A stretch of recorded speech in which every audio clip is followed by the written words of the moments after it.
Hey guys, welcome back to our TNPSC cluster.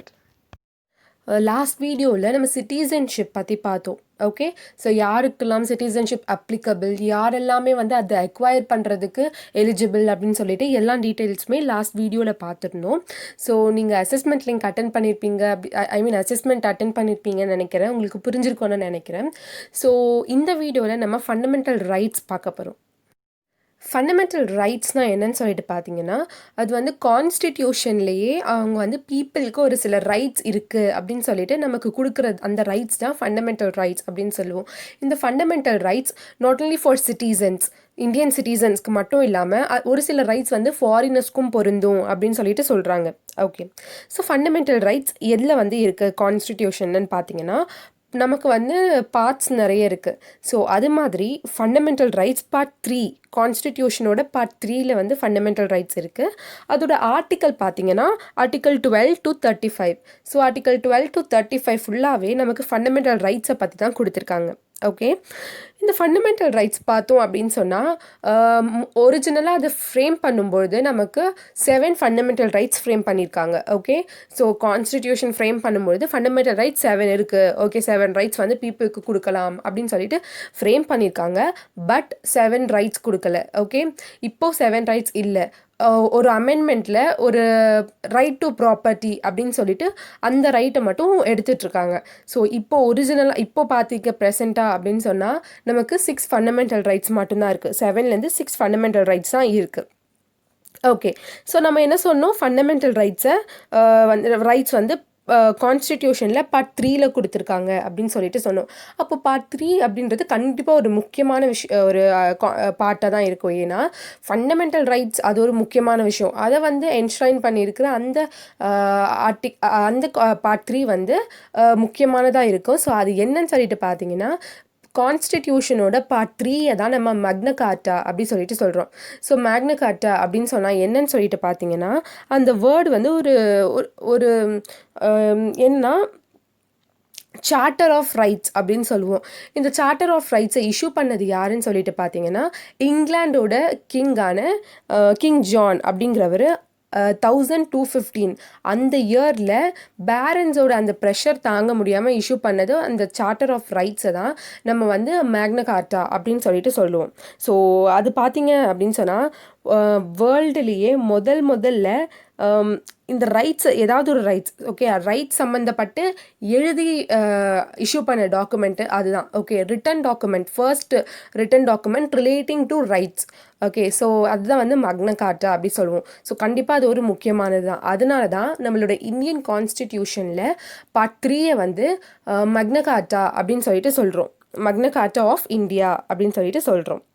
Okay, so நமக்கு வந்து மொத்தம் 6 fundamental rights இருக்குது. ஸோ இந்த 6 ரைட்ஸுமே என்னன்னு சொல்லிட்டு பார்க்கலாம். அது மட்டும் இல்லாமல் அதில் ஆர்டிகல்ஸ், ஸோ அந்த ஆர்டிக்கல் 12லேருந்து 35 வரைக்கும் என்னென்ன எக்ஸ்பிளைன் பண்ணியிருக்காங்க, என்னென்ன சொல்லியிருக்காங்க அப்படின்னு சொல்கிறத டீட்டெயிலாக பார்க்கலாம். Okay, so right to equality, first right to equality தான் நமக்கு எல்லாருக்குமே தெரிஞ்ச விஷயம். ஓகே, ஈக்குவாலிட்டி இல்லாமல் இருந்துச்சுன்னா கண்டிப்பாக வேர்ல்டு வந்து ஒரு ஸ்டெபிலிட்டியே இல்லாமல் போயிடும். ஸோ ரைட் டு ஈக்குவாலிட்டி ஒரு முக்கியமான ஃபண்டமெண்டல் ரைட். ஓகே, இந்த ரைட் டு ஈக்குவாலிட்டி நமக்கு ஆர்டிக்கல் 14லேருந்து ஆர்டிக்கல் 18 வரைக்கும் கொடுத்துருக்காங்க. ஆர்டிக்கல் 14 என்ன சொல்கிறாங்கன்னு பார்த்தீங்கன்னா, ஈக்குவாலிட்டி பிஃபோர் லா. ஸோ சட்டத்துக்கு முன்னாடி எல்லாருமே சமமானவர்கள் அப்படின்னு சொல்லிட்டு சொல்கிறது ஆர்டிக்கல் 14. ஆர்டிக்கல் 15 சொல்கிறாங்க, prohibition of discrimination on grounds of religion, race, caste, sex or place of birth. So இந்த மாதிரி ரிலீஜன், ரேஸ் அப்படின்னு சொல்லிட்டு எந்த ஒரு அடிப்படையிலையுமே பீப்புள் வந்து தாழ்த்தப்படக்கூடாது. ஸோ நீ தாழ்ந்த இனத்தை சேர்ந்தவன் அப்படின்னு சொல்லிட்டு அவங்கள ரொம்ப டிஸ்கிரிமினேட் பண்ணாமல் இருக்கிறதுக்கு தான் அது ஒரு ரைட் அப்படின்னு சொல்லிட்டு ஆர்டிக்கல் 15 சொல்கிறாங்க. ஆர்டிக்கல் 16ல் என்ன சொல்கிறாங்கன்னு சொல்லிட்டு பார்த்தீங்கன்னா, பப்ளிக் எம்ப்ளாய்மெண்ட்டில் எல்லாருக்குமே ஈக்குவலான ஆப்பர்ச்சுனிட்டி கிடைக்கணும். Okay, so that is the reason நமக்கு காம்படிட்டிவ் எக்ஸாம்ஸ் கண்டக்ட் பண்ணுறாங்க. பிகாஸ் அது ஒரு பேஸ். ஓகே, நமக்கு நிறைய பேர் இருக்காங்க. இப்போ நம்ம நினைக்கலாம், ஸோ இப்போது நம்ம டிஎன்பிஎஸ்சிக்காக மேக்ஸ் படிக்கிறோம், சயின்ஸ் படிக்கிறோம், பட் அதை வந்து நம்ம எப்படி ஜாபில் என்னன்னு சொல்லிட்டு அப்ளை பண்ண போகிறோம், நம்ம அதுக்காக எதுக்கு நம்ம இதெல்லாம் படிக்கணும் அப்படின்னு சொல்லிட்டு நினைக்கலாம். பட் இது வந்து நமக்கு ஒரு பேஸ். ஏன்னா நிறைய பேர் வந்து இருக்காங்க, ஈக்குவலான ஆப்பர்ச்சுனிட்டி இருக்குது, எல்லாருக்குமே இருக்குது. ஸோ அவங்க ஆனால் வந்து நமக்கு எல்லாரையுமே வந்து ஜாப்ல எடுத்துட முடியாது, வேக்கன்சி பொறுத்து தான் எடுக்க முடியும். ஸோ அந்த நேரத்தில் நமக்கு இருக்கிற எலிஜிபிலிட்டி டெஸ்ட் அப்படின்னு சொல்லிட்டு பார்க்கும்போது இந்த எக்ஸாம்ஸ் கண்டக்ட் பண்ணுறது தான். ஸோ அதுதான் வந்து equality of opportunity in matters of public employment. Public எம்ப்ளாய்மெண்ட்டில் எல்லாருக்குமே ஈக்குவல் ஆப்பர்ச்சுனிட்டி கிடைக்கணும். ஓகே, ஸோ எக்ஸாம் எழுதுனா அவங்க பாஸ் பண்ணாங்க அப்படின்னு சொன்னால் கண்டிப்பாக அவங்க வந்து வேலைக்கு வருவாங்க. ஸோ அதுதான் ஈக்குவல் ஆப்பர்ச்சுனிட்டி இருக்கணும். இது வந்து ஆர்டிகல் 16 சொல்கிறாங்க. அண்ட் தென் ஆர்டிக்கல் 17 என்ன சொல்கிறாங்கன்னு பார்த்தீங்கன்னா abolition of untouchability. Okay, so இது வந்து ரொம்ப ஒரு பெரிய ரைட். பிகாஸ் நமக்கு எல்லா புக்ஸ்லேயுமே வந்து நமக்கு ஸ்டார்டிங் பேஜில் கொடுத்துருக்கிறது இந்த அன்டச்சபிலிட்டி இஸ் அ சின் அப்படி சொல்லிட்டு கொடுத்துருப்பாங்க. ஸோ அதை அபாலிஷ் பண்ணுறாங்க அப்படின்னு சொல்லும்போது அதுவே ஒரு மிகப்பெரிய விஷயம். அதுதான் ஆர்டிகல் 17 சொல்லியிருக்காங்க, அபாலிஷன் ஆஃப் அன்டச்சபிலிட்டி, தீண்டாமையை வந்து ஒழிக்கணும் அப்படின்னு சொல்லிட்டு சொல்லியிருப்பாங்க. அண்ட் தென் ஆர்டிகல் 18 அதில் என்ன சொல்லியிருக்காங்கன்னு பார்த்தீங்கன்னா abolition of titles except military and academic. இது என்ன அப்படின்னு சொல்லிட்டு பார்த்தோன்னா டைட்டில்ஸ் முன்னாடி காலத்துலலாம் பார்த்தீங்கன்னா ஒரு சிலர் வந்து ஜமீன்தாஸ் அப்படி சொல்லிட்டு சொல்லுவாங்க, ஜமீன்தாஸ், ராவ் அப்படின்னு சொல்லிட்டு ஒரு சில டைட்டில்ஸ் வச்சு கூப்பிடுவாங்க. பட் போக போக இந்த மாதிரி டைட்டில்ஸ் இருக்கக்கூடாது அப்படின்னு சொல்லிட்டு ஒரு காமனான நமக்கு வந்து ஒரு புரிதல் வந்து அதுக்கப்புறமா இப்படிலாம் வேண்டாம், இந்த மாதிரி டைட்டில்ஸ் வச்சு யாரையுமே வந்து தாழ்த்தியோ உயர்த்தியோ வந்து நம்ம ஜட்ஜ் பண்ண வேண்டாம் அப்படின்னு சொல்லிட்டு சொன்னாங்க. இதில் எக்ஸப்ஷன்ஸ் என்னென்னு பார்த்தீங்கன்னா அவங்களுக்கு அகாடமிக் ஆர் மிலிட்ரி டைட்டில்ஸ் இருக்கலாம். அகாடமிக் டைட்டில் அப்படின்னு சொல்லும்போது டாக்டர், ஸோ சிஏ அப்படின்னு சொல்லி படிச்சிருந்தாங்க அப்படின்னு சொன்னால் சார்ட்டர்ட் அக்கௌண்டன்ட், ஸோ அது மாதிரியான அகாடமிக் டைட்டிலும் மிலிட்ரியில், ஓகே, மிலிட்ரியில் அவங்களுக்கு கர்னல் ஒரு சீஃப் அப்படின்னு சொல்லிட்டு அந்த மாதிரி டைட்டில்ஸும் இருக்கலாம். பட் அது தவிர்த்து இந்த மாதிரி மற்ற ஃபாரின்லேருந்து ஃபாரினர்ஸ் வச்சு அதாவது இது ஆக்சுவலாக இந்த ஜமீன்தாரி அப்படின்னு சொல்லிட்டு யாரை சொல்லுவாங்க அப்படின்னு சொன்னால் நம்மளை வந்து பிரிட்டிஷ் அடிமைப்படுத்தி வச்சுருந்த காலத்தில் பிரிட்டிஷ்க்கு ஃபேவராக செயல்படுற தமிழ் பீப்புள் அவங்கள தான் வந்து அந்த மாதிரி பேர் சொல்லி பிரிட்டிஷர்ஸ் கூப்பிடுவாங்க. ஓகே, ஸோ அது வந்து ஒரு மாதிரி ஆடாக இருக்கிறதுனால அந்த மாதிரி ஒரு சிஸ்டமே வேண்டாம், ஸோ டைட்டில்ஸே வேணான்னு சொல்லிட்டு முடிவு பண்ணாங்க. ஸோ அது வந்து ஆர்டிக்கல் 18 கொடுத்துருந்தாங்க. ஓகே, ஸோ இதுதான் வந்து right to equality, article 14 to article 18. Okay, next என்னென்னு பார்த்தீங்கன்னா ரைட் டு ஃப்ரீடம். ஓகே, இந்த ரைட் டு ஃப்ரீடம் நமக்கு ஆர்டிக்கல் 19 ஆர்டிக்கல் 22 வரைக்கும் ரைட் டு ஃப்ரீடம் தான் சொல்லியிருக்காங்க.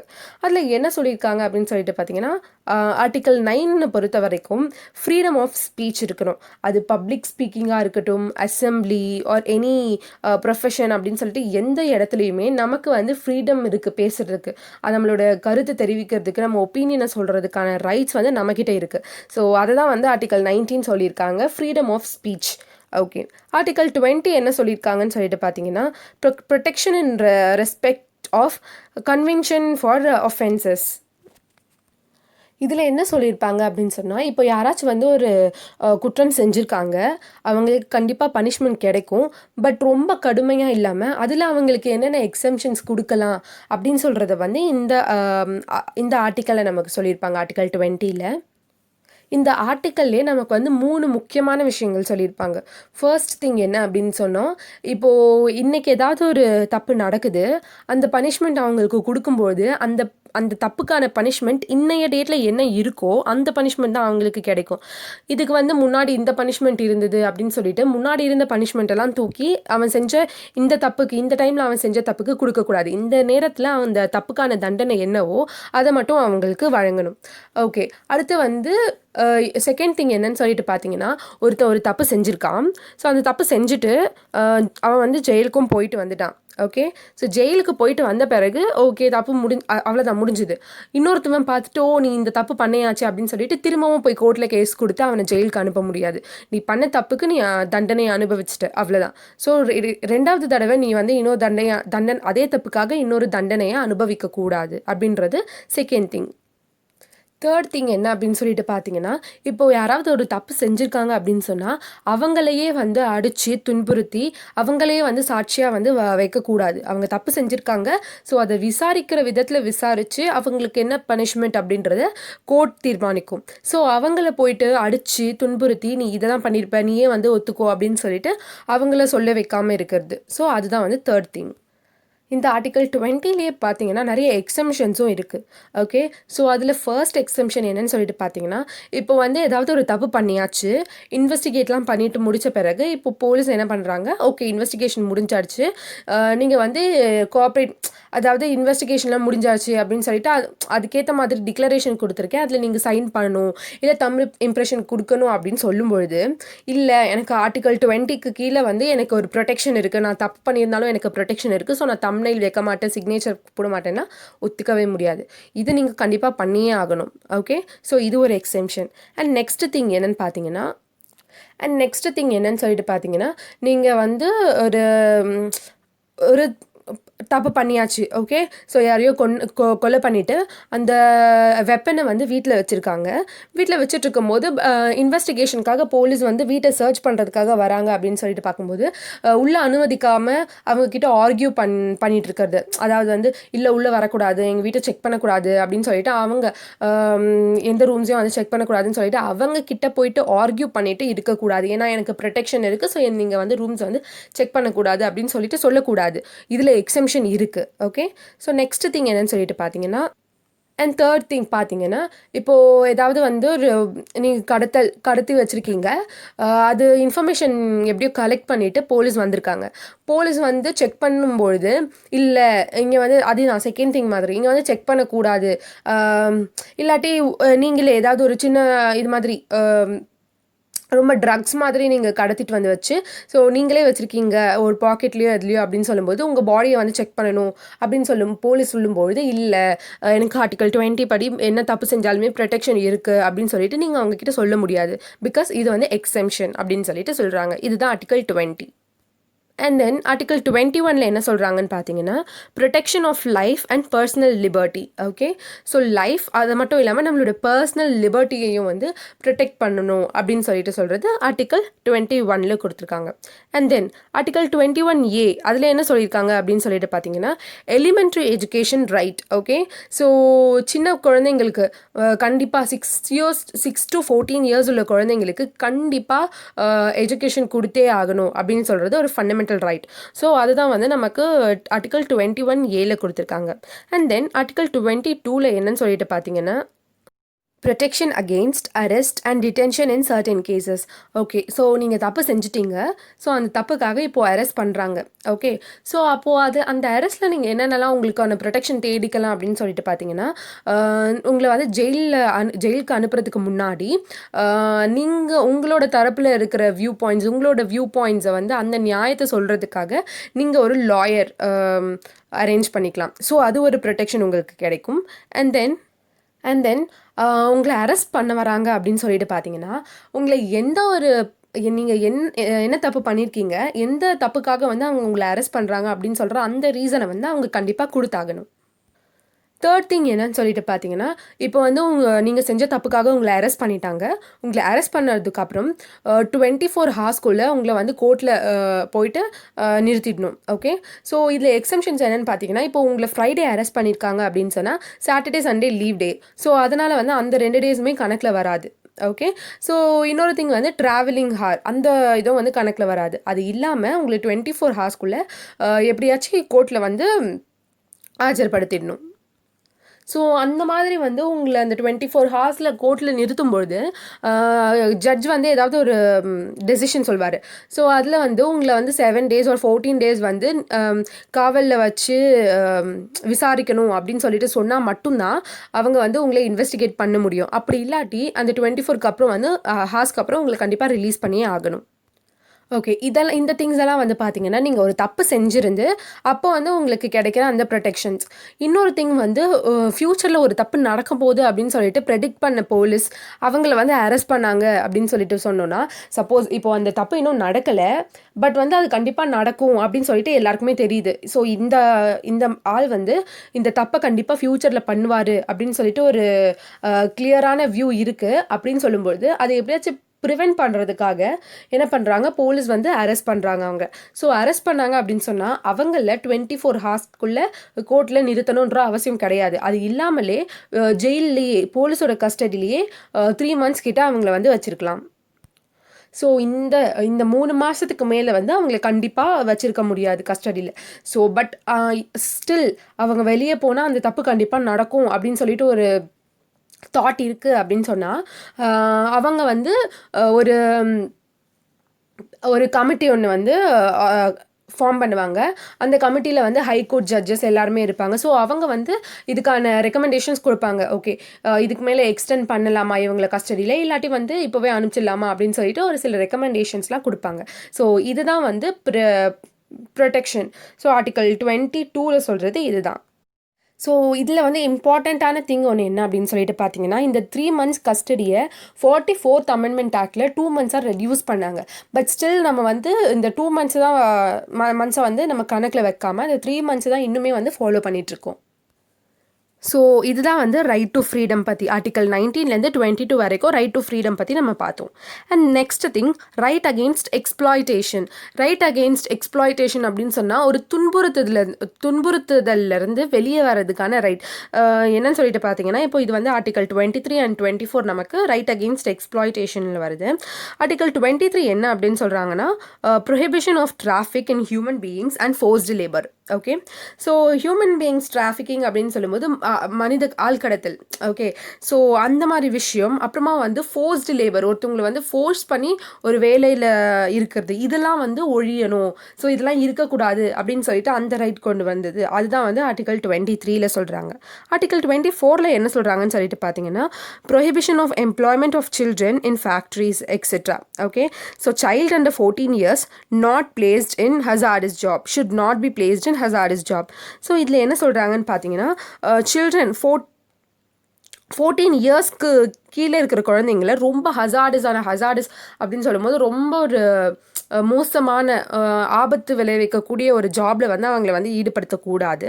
அண்ட் தென் ஃபேக்ட்ரிஸ்லலாம் சில்ட்ரனை எம்ப்ளாய் பண்ணுறதை வந்து கட்டுப்படுத்தணும். அவங்க வந்து சில்ட்ரனுக்கான அந்த ரைட் இருக்குது, அதாவது அவங்களுக்கு வந்து ஃபேக்ட்ரியில் அவங்கள எம்ப்ளாய் பண்ணக்கூடாது அப்படின்னு சொல்கிறது. இது ஆர்டிகல் 24 கொடுத்துருக்காங்க. ஸோ இதுதான் வந்து ரைட் அகெயின்ஸ்ட் எக்ஸ்ப்ளாய்டேஷன் அப்படின்னு சொல்லிட்டு சொல்கிறோம். ஓகே, அடுத்த ரைட் என்னன்னு சொல்லிட்டு பார்த்தீங்கன்னா, right to religion. Okay, right to religion அப்படின்னு சொல்லும்போது ஒரு பீப்புள், ஒரு ஹியூமன் பீயிங்காக நான் என்ன ஒரு ரிலீஜன் ஃபாலோ பண்ணணும் அப்படிங்கிறது யாரும் சொல்ல தேவையில்லை. ஸோ யாரும் ஃபோர்ஸ் பண்ணக்கூடாது நான் இந்த ரிலீஜன் தான் ஃபாலோ பண்ணணும் அப்படின்னு சொல்லிட்டு. ஸோ அது என்னோட ரைட். நான் எந்த ரிலீஜன் ஃபாலோ பண்ணாலுமே அது என்னோட ரைட். ஸோ அதுதான் ரைட் டு ரிலீஜன். ஸோ இது வந்து ஆர்டிகல் 25 to ஆர்டிகல் 28 வந்து நமக்கு ரைட் டு ரிலீஜன் பற்றி சொல்கிறாங்க. ஆர்டிகல் 25 என்ன சொல்கிறாங்கன்னு பார்த்தீங்கன்னா, freedom of conscience and free profession, practice and propagation of religion. So இதில் என்ன சொல்ல வராங்கன்னு சொல்லிட்டு பார்த்தீங்கன்னா, ஃப்ரீடம் ஆஃப் கான்ஷியன்ஸ் அப்படின்னு சொல்லும்பொழுது நம்ம மனசாட்சிப்படி நம்ம என்ன மனசுக்குள்ளேயே இப்போது எனக்கு இந்த ரிலீஜன் பிடிச்சிருக்கு அப்படின்னு சொன்னால் நான் நினச்சிக்கலாம். ஸோ எனக்கு இந்த ரிலீஜன் பிடிச்சிருக்கு, இதில் எல்லாமே வந்து கரெக்டாக ஃபாலோ பண்ணுறாங்க, ஸோ இது எனக்கு பிடிச்சிருக்கு அப்படின்னு சொல்லிட்டு நீங்கள் நினைக்கிறதுக்கான ரைட்ஸ் இருக்குது. அண்ட் தென் ஃப்ரீ ப்ரொஃபஷன் அப்படின்னு சொல்லும் போது உங்கள் மனசுக்குள்ளே இருக்கிறத வெளிப்படையாக சொல்கிறதுக்கான ரைட்ஸும் உங்ககிட்ட இருக்குது. ஓகே, ஸோ இது மாதிரி இந்த ரிலீஜன் எனக்கு பிடிச்சிருக்கு, நான் இதை ஃபாலோ பண்ணுறேன் அப்படின்னு சொல்லிட்டு நீங்கள் வெளிப்படையாக சொல்கிறதுக்கான ரைட்ஸ் இருக்குது.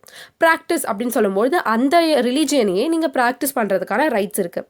And then propagation of religion அப்படின்னு சொல்லும்பொழுது மற்றவங்க கிட்ட அந்த ரிலீஜனோட அந்த பெஸ்ட் ஃபீச்சர்ஸ் எல்லாமே சொல்லி அவங்களையும் வந்து இந்த நமக்கு பிடிச்ச அந்த ரிலீஜனில் இழுக்கிறது பேர் தான் ப்ரொபகேஷன். ஸோ அந்த மாதிரி பண்ணுறதுக்கு உங்களுக்கு ரைட்ஸ் இருக்குது அப்படின்னு சொல்லிட்டு ஆர்டிகல் 25 சொல்கிறாங்க. ஓகே, ரைட் டு ரிலீஜியனில். அண்ட் தென் ஆர்டிகல் 26 என்ன சொல்கிறாங்கன்னு பார்த்தீங்கன்னா, freedom to manage religious affairs.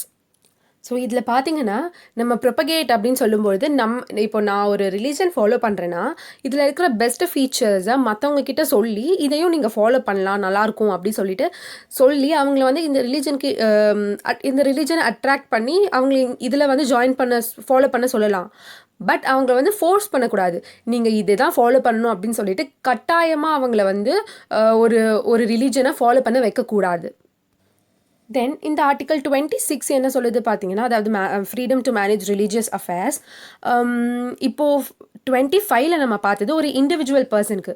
நான் நினைக்கலாம் இந்த ரிலிஜன் எனக்கு வேணும்னு நினைக்கலாம், அதை நான் வந்து வெளிப்படையாக சொல்லலாம், அதை ப்ராக்டிஸ் பண்ணலாம், ப்ரொபகேட்டும் பண்ணலாம் அப்படின்னு சொல்லிட்டு ஒரு இண்டிவிஜுவலுக்கு சொல்கிறது. இந்த செகண்ட் திங் ஆர்டிகல் 26 பார்த்தீங்கன்னா ஒரு இன்ஸ்டிடியூஷன், ஒரு குரூப் ஆஃப் ஒரு இன்ஸ்டிடியூஷனுக்கு சொல்கிறது தான் வந்து இந்த article 26. Okay. And then article 27 என்ன சொல்கிறாங்கன்னு பார்த்தீங்கன்னா, freedom from payment of taxes for promotion of any religion. Okay. So எந்த ஒரு ரிலீஜனை ப்ரமோட் பண்ணுற மாதிரி டேக்ஸ் இருந்துச்சு அப்படின்னு சொன்னால் அதுக்கு வந்து சப்போர்ட் பண்ணவே கூடாது. முன்னாடி பார்த்தீங்கன்னா ஜிஸியா டேக்ஸ் அப்படி சொல்லிட்டு ஒரு டேக்ஸ் வந்துச்சு. இது வந்து நான் முஸ்லிம்ஸ் பே பண்ண வேண்டிய டேக்ஸ். ஸோ முஸ்லீம் இல்லாமல் இருந்தாங்க அப்படின்னு சொன்னால் அவங்க வந்து ஜிஸியா டேக்ஸ் அப்படின்னு சொல்லிட்டு அந்த டேக்ஸ் பே பண்ணணும் அப்படின்னு சொல்லிட்டு முன்னாடி இருந்தது. ஓகே. ஸோ இந்த மாதிரி ஒரு டேக்ஸை வந்து ப்ரமோட் பண்ணக்கூடாது. இப்போலாம் வச்சா அவ்வளோதான் அந்த மாதிரி ஒரு டேக்ஸ். ஸோ இது மாதிரி வந்து ஒரு ரிலீஜனை ப்ரமோட் பண்ணுற மாதிரி எந்த ஒரு டேக்ஸையுமே வந்து அவங்க வைக்கக்கூடாது. இது வந்து ஆர்டிகல் 27 சொல்கிறாங்க. அண்ட் தென் ஆர்டிகல் 28 என்ன சொல்கிறாங்கன்னு பார்த்தீங்கன்னா, freedom from attending religious instruction or worship in certain educational institutions. Okay.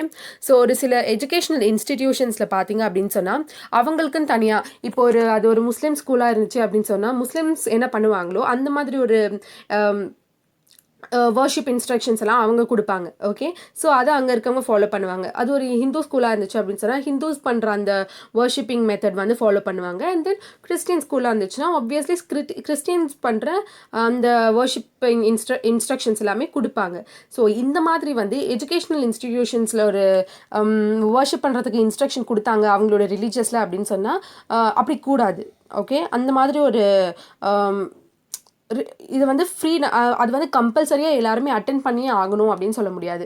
இப்போ ஒருத்தவங்க முஸ்லீம் ஸ்கூலில் வந்து ஹிந்துஸ் படிக்கிறாங்க அப்படின்னு சொல்லிட்டு பார்த்தீங்கன்னா அவங்களுக்கு வந்து ஒரு நாள் ஒரு ஃப்ரைடே அப்படின்னு சொல்லும்போது அவங்களுக்கு ஒரு தொழுகையோ அது மாதிரி பண்ணுவாங்க. அதில் வந்து கண்டிப்பாக Hindu students and Christian students வந்து கலந்துக்கணும் அப்படின்னு சொல்லவே கூடாது. ஓகே. ஸோ அதுலேருந்து ஃப்ரீடம் இருக்குன்றது ஆர்டிகல் 28 வந்து சொல்கிறாங்க. ஓகே. ஓகே. இது article religion I mean right to religion அது வந்து ஆர்டிகல் 25 to 28 வந்து நமக்கு சொல்லியிருக்காங்க. அண்ட் தென் அடுத்து பார்த்தீங்கன்னா கல்ச்சுரல் அண்ட் எஜுகேஷ்னல் ரைட்ஸ். இது ஒரு ரைட் நமக்கு, cultural and educational rights. Article 29 and 30. So cultural and educational rights article 29 and article 30 நமக்கு சொல்லியிருக்காங்க. ஆர்டிகல் 29 என்ன சொல்லியிருக்காங்கன்னு பார்த்தீங்கன்னா, protection of language, script and culture of minorities. So minorities அப்படின்னு சொல்லிட்டு பார்த்தீங்கன்னா cultural minorities I mean cultural religious minorities and language linguistic minorities அப்படின்னு சொல்லுவாங்க. கல்ச்சுரல் ரிலீஜியஸ் அப்படின்னு சொல்கிறது ரிலீஜியஸ் பேஸிஸில் இருக்கிற மைனாரிட்டிஸ். அண்ட் தென் லிங்குவிஸ்டிக் அப்படின்னு சொன்னால் லாங்குவேஜ் பேஸில் இருக்கிற மைனாரிட்டிஸ். ஸோ இதில் அவங்களுக்கு என்ன சொல்கிறாங்கன்னு பார்த்தீங்கன்னா, இப்போ வந்து ஒரு மைனாரிட்டி இருக்காங்க அப்படின்னு சொன்னால் அவங்க வந்து அவங்களோட லாங்குவேஜ், ஸ்கிரிப்ட், கல்ச்சர் இது மூணுத்தையும் பாதுகாக்கிறதுக்கான ரைட் வந்து அவங்கக்கிட்ட இருக்குது. ஓகே. அண்ட் செகண்ட் திங் என்னன்னு சொல்கிறாங்க அப்படின்னு சொன்னால், எஜுகேஷ்னல் இன்ஸ்டிடியூஷன்ஸில் ரிலீஜியஸ் பேஸிஸில் எந்த ஒரு அட்மிஷனுமே டினை ஆகக்கூடாது அப்படின்னு சொல்லிட்டு சொல்கிறாங்க. ஸோ ஜெண்டர் பேஸிஸில் வந்து அவங்க டினை பண்ண அட்மிஷன். ஃபார் எக்ஸாம்பிள் நமக்கு வந்து ஒரு சிலது நமக்கு பாய்ஸ் ஸ்கூல், கேர்ள்ஸ் ஸ்கூல் அப்படின்னு சொல்லிட்டு தனியாக இருக்குது. ஓகே. ஸோ அந்த பேஸிஸில் வந்து அட்மிஷன் டினை பண்ணலாம். பட் ரிலீஜியஸ் பேஸிஸில் மைனாரிட்டிஸ்க்கான அட்மிஷன் ஸ்கூல்ஸில் டினை ஆகக்கூடாது அப்படின்னு சொல்லிட்டு இந்த ஆர்டிகல் 29 சொல்லுது. ஆர்டிகல் 30 என்ன சொல்கிறாங்கன்னு பார்த்தீங்கன்னா, right of minorities to establish and administer educational institutions. Okay. So நம்ம ஆல்ரெடி ஆர்டிகல் 29 பார்த்தது என்ன அப்படின்னு சொல்லிட்டு பார்த்தீங்கன்னா, மைனாரிட்டிஸ் அவங்களோட லாங்குவேஜ், ஸ்கிரிப்ட் அண்ட் கல்ச்சரை ப்ரிசர்வ் பண்ணுறதுக்கான ரைட்ஸ் இருக்குது அப்படின்னு சொல்லிட்டு பார்த்தோம். ஸோ அந்த ப்ரிசர்வேஷன் ப்ராசஸ்க்காக அவங்க ஒரு எஜுகேஷ்னல் இன்ஸ்டிடியூஷன் எஸ்டாப்ளிஷ் பண்ணுறாங்கன்னா அது வந்து we should welcome. Okay. So அதை வந்து டினை பண்ணுறதுக்கான ரைட் வந்து கிடையாது. ஒரு எஜுகேஷ்னல் இன்ஸ்டிடியூஷன் வைக்கிறது மூலமாக எப்படி அவங்க ப்ரிசர்வ் பண்ணுவாங்க அப்படின்னு சொல்லிட்டு பார்த்தீங்கன்னா, ஸோ ஒரு எஜுகேஷ்னல் இன்ஸ்டிடியூஷன் வச்சாங்க அப்படின்னு சொன்னால் அங்கே வந்து நம்ம கம்யூனிகேட் பண்ணுறதுக்கான லாங்குவேஜ் இருக்கும். ஸோ அதுக்கு வந்து மைனாரிட்டிஸோட லாங்குவேஜ் யூஸ் பண்ணணும். And script and then culture வந்து அவங்க சொல்கிற கல்ச்சர். ஸோ அது பண்ணும்பொழுது அவங்களோட 3 விஷயமும் லாங்குவேஜ், ஸ்கிரிப்ட் அண்ட் கல்ச்சர் எல்லாமே வந்து ப்ரிசர்வ் பண்ணுறதுக்கான வாய்ப்பு அவங்களுக்கு கிடைக்கும். ஸோ அதுதான் வந்து நமக்கு ஆர்டிகல் 29 and 30 கொடுத்துருக்காங்க கல்ச்சுரல் அண்ட் எஜுகேஷ்னல் ரைட்ஸில். And then right to constitutional remedies. Okay. இந்த கான்ஸ்டிடியூஷனல் ரெமெடிஸ் இந்த ரைட் வந்து ஆர்டிகல் 32ல வந்து நமக்கு சொல்லியிருக்காங்க. அது என்ன சொல்கிறாங்கன்னு பார்த்தீங்கன்னா, it allows individuals to seek redressal for the violation of their fundamental rights. Okay. ஆக்சுவலாக இந்த ஆர்டிகல் 32வை ஹார்ட் ஆஃப் தி கான்ஸ்டிடியூஷன் அப்படின்னே சொல்லுவாங்க. ஏன்னா அது ரொம்ப ஒரு முக்கியமான ஒரு ரைட் அப்படின்னு சொல்லலாம்.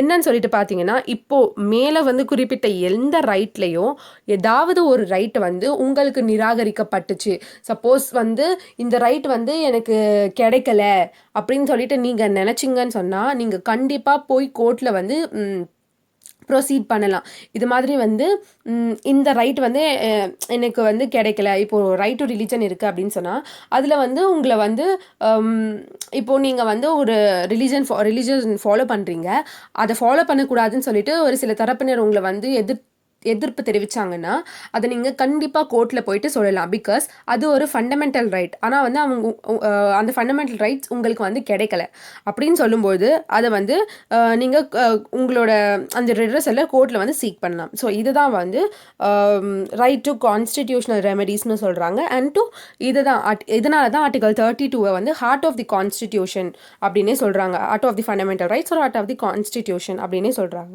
ஓகே. இந்த ரைட் டு ப்ராப்பர்ட்டி இது வரைக்கும் தான். ஸோ நம்ம வந்து 6 ரைட்ஸ் என்னென்னு ஃபண்டமெண்டல் ரைட்ஸ் எல்லாமே முடிச்சிட்டோம். ஸோ அது என்னென்னு சொல்லிட்டு பார்த்தோம் அப்படின்னு சொன்னால், first right to equality, next right to freedom, and then right against exploitation, right to religion, cultural and educational rights, and right to constitutional remedies. Okay. இதுதான் வந்து நம்ம பார்த்த 6 ஃபண்டமெண்டல் ரைட்ஸ். இந்த ரைட் டு ப்ராப்பர்ட்டி நம்ம already பார்த்தோம். இது வந்து ஆக்சுவலாக ஆர்டிகல் 31. ஓகே. ரைட் டு ப்ராப்பர்ட்டிங்கிறது ஆக்சுவலாக ஆர்டிகல் 31ல இருந்தது. இந்த ரைட் டு ப்ராப்பர்ட்டியை வந்து நமக்கு ஃபண்டமெண்டல் ரைட்ஸ்லேருந்து ஒரு அமெண்ட்மெண்ட் மூலயமா வந்து எடுத்துட்டாங்கன்னு சொன்னோம் இல்லையா. ஸோ அது வந்து 44th amendment. So 44th amendment act படி 44th அமெண்ட்மெண்ட் ஆக்ட் 1978 படி அதில் தான் வந்து நம்மளோட ரைட் டு ப்ராப்பர்ட்டியை எடுத்துட்டாங்க. ஃபண்டமெண்டல் ரைட்ஸ்லேருந்து அவங்க ரைட் டு ப்ராப்பர்ட்டியை டெலீட் பண்ணிவிட்டு அதை வந்து லீகல் ரைட்டாக கொண்டு வந்தாங்க. Okay. Article 300A part 12 of the constitution. So முன்னாடி part 3 of the constitution article 31ல இருந்த ரைட் டு ப்ராப்பர்ட்டியை அடுத்தது ஒரு ஃபண்டமெண்டல் ரைட்ஸ்லேருந்து எடுத்து லீகல் ரைட்ஸுக்கு part 12 of the constitution article 300Aல வந்து கொண்டு வந்தாங்க இந்த ரைட் டு ப்ராப்பர்ட்டியை. ஓகே.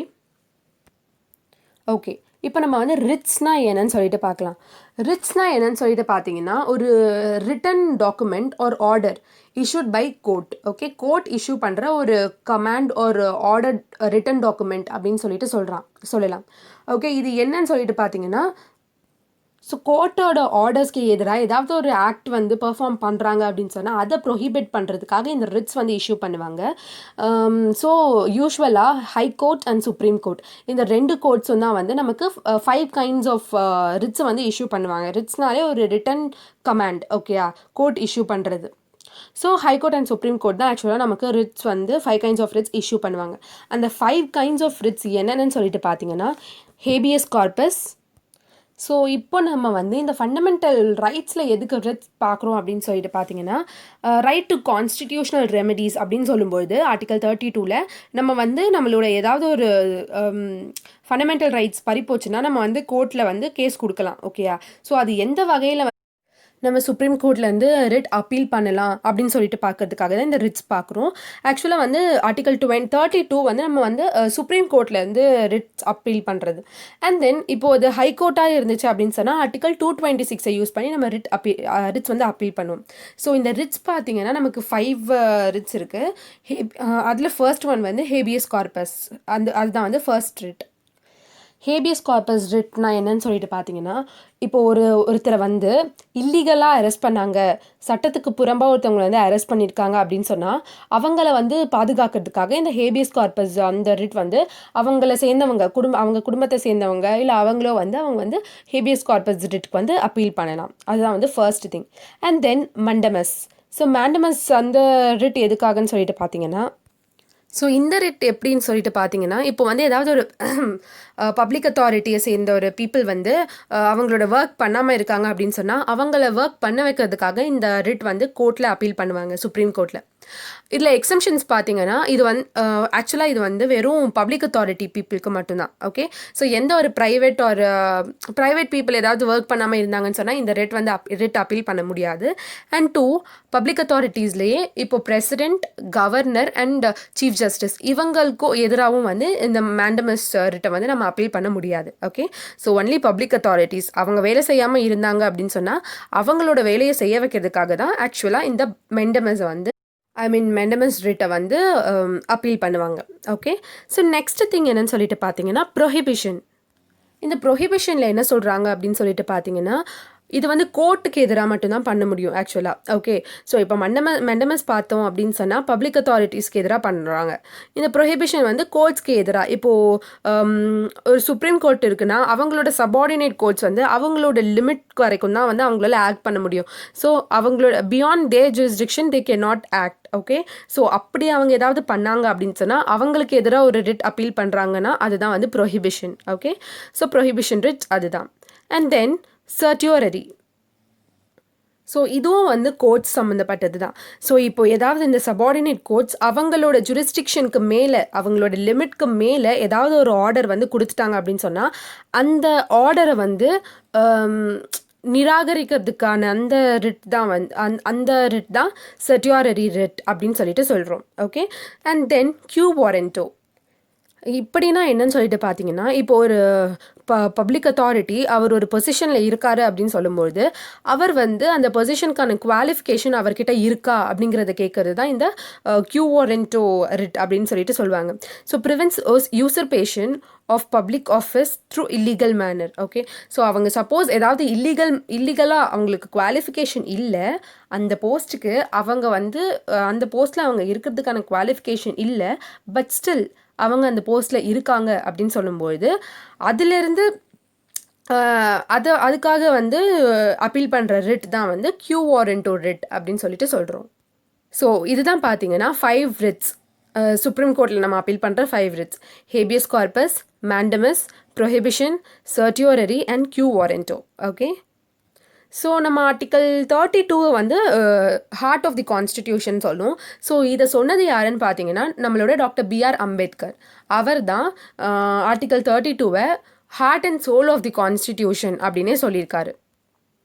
ஓகே, நெக்ஸ்ட் திங் பார்க்கறது நம்ம சஸ்பென்ஷன் ஆஃப் எஃப்ஆர். ஸோ இந்த விதத்தில் எஃப்ஆர் ஃபண்டமெண்டல் ரைட்ஸை வந்து சஸ்பெண்ட் பண்ணுறாங்க அப்படின்னு சொல்கிறது ஆர்டிக்கல் செக்ஷன் 352 படி பார்த்தீங்கன்னா ஆர்டிக்கல் 19 வந்து சஸ்பெண்ட் பண்ண முடியும். பிரசிடென்ட் ப்ரொக்ளமேஷன் கொடுத்தாரு அப்படின்னு சொன்னால் ஆர்டிக்கல் 19 நம்ம சஸ்பெண்ட் பண்ண முடியும். ஆர்டிக்கல் 19 என்னன்னு சொல்லிட்டு பார்த்தீங்கன்னா ஃப்ரீடம் ஆஃப் ஸ்பீச். ஸோ எந்த இடத்துலையுமே ஃப்ரீடம் ஆஃப் ஸ்பீச் இருக்குது அப்படின்னு சொல்கிறது அந்த ஆர்டிக்கலை சஸ்பெண்ட் பண்ண முடியும். இது செக்ஷன் 352 படி பிரசிடென்ட் ப்ரொக்ளமேஷனோட. So when president makes proclamation under section 352 article 19 can be suspended. Okay, so next thing பார்த்தீங்கன்னா எந்த ஆர்டிக்கலை வேணாலுமே வந்து பிரசிடென்ட் பார்லிமெண்ட்டோட அப்ரூவலோட சஸ்பெண்ட் பண்ண முடியும் எந்த ஆர்டிக்கலாக இருந்தாலும். இதில் எக்ஸம்ஷன் ஆர்டிக்கல் 20 அண்ட் ஆர்டிக்கல் 21 இந்த 2 ஆர்டிக்கலை மட்டும் நான் பிரசிடென்ட்டால் சஸ்பெண்ட் பண்ணவே முடியாது.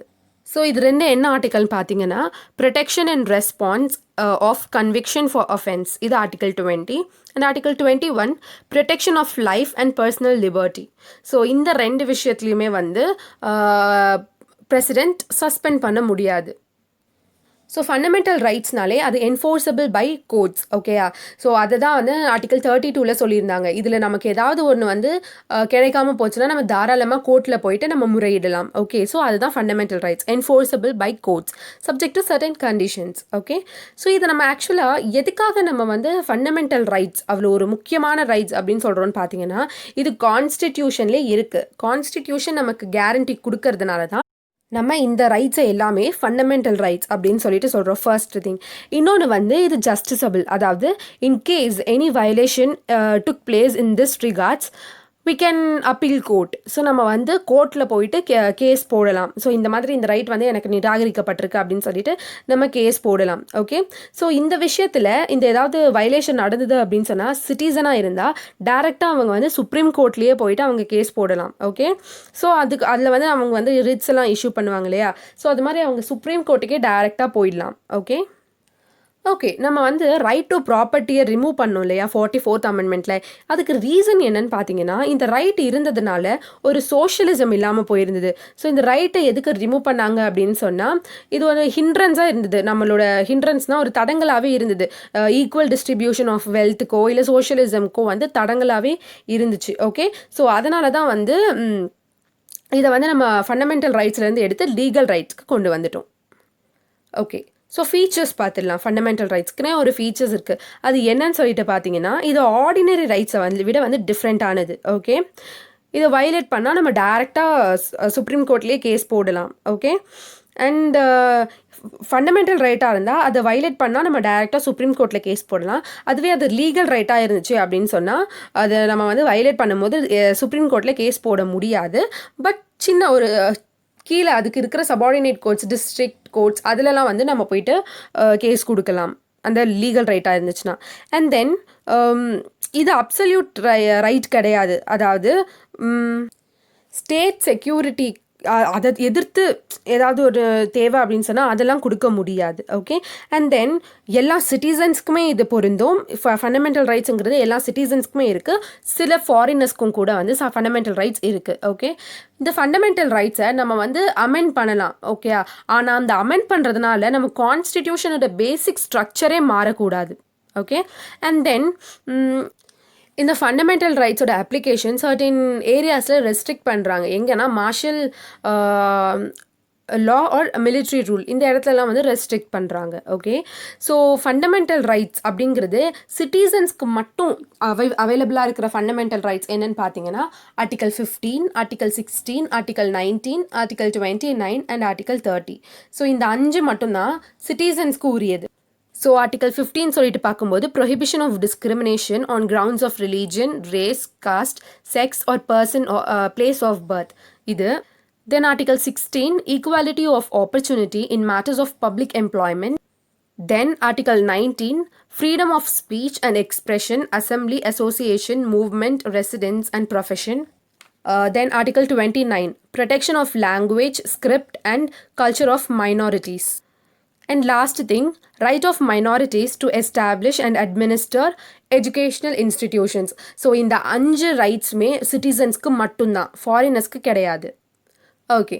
ஸோ இந்த ஃபண்டமெண்டல் ரைட்ஸ் தான் பார்த்தீங்கன்னா நம்மளோட கண்ட்ரியோட பேக் போன் அப்படின்னே சொல்லலாம். ஓகே. இதை வந்து அமெண்டும் பண்ணலாம். நம்ம ஆல்ரெடி பார்த்த மாதிரி அமெண்ட் பண்ணலாம். பட் அது பேசிக் ஸ்ட்ரக்சரை வந்து டிஸ்டர்ப் பண்ணக்கூடாது. ஆர்டிகல் 13 என்ன சொல்கிறாங்கன்னு பார்த்தீங்கன்னா all laws violative of fundamental rights be void. அதாவது ஃபண்டமெண்டல் ரைட்ஸை வயலேட் பண்ணுற மாதிரி ஏதாவது லா இருந்துச்சுன்னா அது செல்லாது, அது வந்து வாய்ட் அப்படின்னு சொல்கிறாங்க. இதில் வந்து டாக்ட்ரின் ஆஃப் செப்பரபிலிட்டி ஆர் சாவரனிட்டி அப்படின்னு சொல்லிட்டு சொல்லுவாங்க இந்த ஆர்டிகல் 13. அண்ட் தென் இந்த டாக்ட்ரின் ஆஃப் எக்லிப்ஸ்னு ஒன்று இருக்குது. அப்படின்னா என்னன்னு பார்த்தீங்கன்னா any law violates fundamental rights are not void, it's only non enforceable அப்படின்னு சொல்கிறாங்க. அதாவது ஃபண்டமெண்டல் ரைட்ஸை வயலேட் பண்ணுற மாதிரி ஏதாவது லா இருந்துச்சுன்னா அது வாய்டு கிடையாது, ஆனால் அது வந்து நான் என்ஃபோர்ஸபிள். அது வந்து சுத்தமாக வந்து இல்லைன்னே ஆகிடாது, பட் அது வந்து இருக்கும், சைலண்ட்டாக இருக்கும். அதாவது எந்த ஒரு ஆக்ஷனுமே இல்லாமல் அது வந்து சைலண்ட்டாக இருக்கும் அப்படின்னு சொல்லிட்டு சொல்கிறாங்க.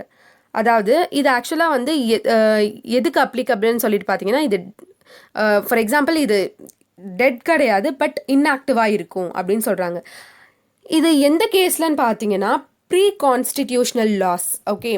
இப்போது கான்ஸ்டிடியூஷனை வந்து ஃப்ரேம் பண்ணுறதுக்கு முன்னாடி ஒரு லா இருக்குது, ஆனால் அந்த லா வந்து நம்மளோட ஃபண்டமெண்டல் ரைட்ஸை வயலேட் பண்ணுற மாதிரி இருக்குன்னு சொல்லும்போது அந்த லா வந்து இல்லாமல் போயிடாது, பட் இருக்கும், இன்ஆக்டிவாக இருக்கும். அதுதான் வந்து இந்த டாக்ட்ரின் ஆஃப் எக்லிப்ஸ் அப்படின்னு சொல்லிட்டு சொல்கிறாங்க.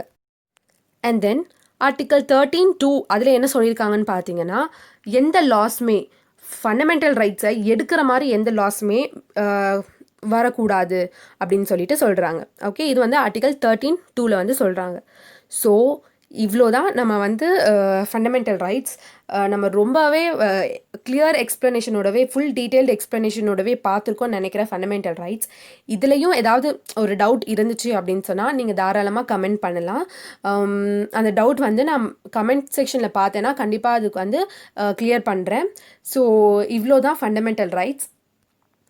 இது ஃபுல்லாக நீங்கள் அந்த வீடியோ பார்த்துட்டீங்க அப்படின்னு சொன்னால் டிஸ்கிரிப்ஷனில் அசஸ்மெண்ட் அட்டன் பண்ணுங்கள். ஸோ தட் உங்களுக்கு வந்து இவ்வளோ நம்ம வந்து இந்த ஃபண்டமெண்டல் ரைட்ஸை பற்றி புரிஞ்சு வச்சுருக்கோம் அப்படின்ற ஒரு ஐடியா கிடைக்கும். ஸோ அசஸ்மெண்ட் லிங்க் டிஸ்கிரிப்ஷனில் இருக்கும். மறக்காமல் அசஸ்மெண்ட் அந்த குவிஸ் அட்டன் பண்ணுங்கள். அட்டன் பண்ணிவிட்டு உங்களோட ஸ்கோர்ஸையும் நீங்கள் வந்து கமெண்ட்டில் ஷேர் பண்ணலாம். ஸோ பேசிக்காக நான் வந்து fundamental rights, directive principles and fundamental duties எல்லாத்தையுமே ஒரே வீடியோவாக கவர் பண்ணலான்னு பார்த்தேன். பட் ஃபண்டமெண்டல் ரைட்ஸும் வந்து ரொம்ப பெருசாக இருக்கிறதுனால நான் வந்து fundamental rights, DPSP and fundamental duties இதெல்லாமே தனித்தனி வீடியோவாக போடுறேன். ஸோ இந்த வீடியோவில் நம்ம பார்த்துருக்கோம் ஃபண்டமெண்டல் ரைட்ஸ். உங்களுக்கு கண்டிப்பாக புரிஞ்சிருக்கும்னு நினைக்கிறேன். ஸோ நெக்ஸ்ட் வந்து நம்ம directive principles of state policy அதை வந்து பார்க்க போகிறோம். So till that keep learning, work hard and achieve your goal. Yes, நம்ம வீடியோவோட எண்டுக்கு வந்துட்டோம். இந்த வீடியோ உங்களுக்கு பிடிச்சிருந்ததுன்னா please hit the like button, subscribe to our channel and share maximum to your friends. So yes, next வீடியோவில் பார்க்கலாம். Thank you aspirants.